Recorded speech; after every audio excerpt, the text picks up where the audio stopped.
ಎಲ್ಲರಿಗೂ hi friends, ಇವತ್ತಿನ blog especially ನಿಮಗೋಸ್ಕರ ಫ್ರೆಂಡ್ಸ್. ಇವತ್ತು ನಾನೆಲ್ಲಪ್ಪ ಟ್ರಾವೆಲ್ ಮಾಡ್ಕೊಂಡು ಬಂದಿರೋದಪ್ಪ ಅಂದರೆ ನಮ್ಮ ಶಿವಮೊಗ್ಗದ ಹರಿಕೆರೆ ದೇವಸ್ಥಾನಕ್ಕೆ ಫ್ರೆಂಡ್ಸ್. ದೇವಸ್ಥಾನಕ್ಕೆ ಬಂದ್ಬಿಟ್ವಿ ಅಂತೇಳಿ ನಾನು ಹೋಗಿದ್ದೆ. ದೇವಸ್ಥಾನ ಒಳಗಡೆ ಹೋಗಿ ದರ್ಶನ ಮಾಡೋಣ ಅಂತ ಹೋದ್ರೆ ಇಲ್ಲೇನೋ ದೇವಸ್ಥಾನದಲ್ಲಿ ಡ್ಯಾನ್ಸ್ ಹಾಕೊಂಡು ಮದುವೆ ಮಾಡ್ತಾ ಇದ್ದಾರೆ. ಇವ್ರೇನಪ್ಪ ಹಿಂಗೆಲ್ಲ ಮಾಡ್ತಾರೆ ಅಂದ್ಬಿಟ್ಟು ನಾನು ಹಾಗೆ ಮುಂದೆ ಹೋಗಿ ನಮ್ಮ ತುಂಗಾ ನದಿ ಹೆಂಗಿದೆ ಅಂತ ಹೇಳ್ಬಿಟ್ಟು ನಾನು ಹೊರಟ್ಬಿಟ್ಟೆ ಕಣ್ರಿ. ಇಲ್ಲಿ ಹೋಗ್ತಿದ್ದಂಗೆ ಒಳ್ಳೆ ಸಖತ್ತಾಗಿರುವಂಥ ನಾನು ಓಡ್ತಾ ಇದ್ದವನೇ ಹಂಗೆ ಸಡನ್ಲಿ ಬ್ರೇಕ್ ಹಾಕ್ಬಿಟ್ಟೆ ಕಣ್ರಿ. ಅಷ್ಟು ಸಖತ್ತಾಗಿದೆ. ಆದರೆ ನಮ್ಮ ಬಾಡಿ ಬಿದ್ದುಬಿಟ್ರೆ ಇಲ್ಲಿ ಹಿಡಿಯೋದು ಕಷ್ಟ, ಹಾಗೂ ಒಂದು ಪಾರ್ಟ್ ಸಿಗೋದು ಕಷ್ಟ. ಈ ಥರ ಜಾಗಕ್ಕೆ ಹೋದರೆ ನೀವು ಹುಷಾರಾಗಿರ್ರಿ ಫ್ರೆಂಡ್ಸ್. ನಮ್ಮ ಹರಿಕೆರೆ ಹಿಂದೆ ಇರುವಂತಹ ರಾಷ್ಟ್ರೀಯ ಫ್ಲೇವರ್ ನಮ್ಮ ಮೇಲೆ ಹೋಗಿ ನೋಡಿದ್ರೆ ಸಖತ್ ಸೌಂಡ್ ಕಣ್ರಿ, ಕೇಳಿ ನೋಡ್ರಿ.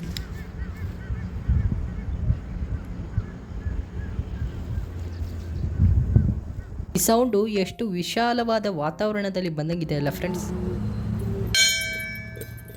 ಇಲ್ಲಿಗೆ ನನ್ನ ವಿಡಿಯೋನ ಬ್ಲಾಗ್ನ ಫಿನಿಶ್ ಮಾಡ್ಕೊತಾ ಇದ್ದೀನಿ. ಅಲ್ಲಿವರೆಗೂ ನನ್ನ ವಿಡಿಯೋನ ನೋಡೋದ್ರ ಜೊತೆಗೇನೆ ಲೈಕ್ ಆ್ಯಂಡ್ ಫಾಲೋ ಮಾಡೋದನ್ನ ಮರಿಬೇಡಿ. ಸಿಗೋಣ ಮತ್ತೊಂದಿಷ್ಟು ವಿಡಿಯೋಗಳಲ್ಲಿ. Okay bye friends.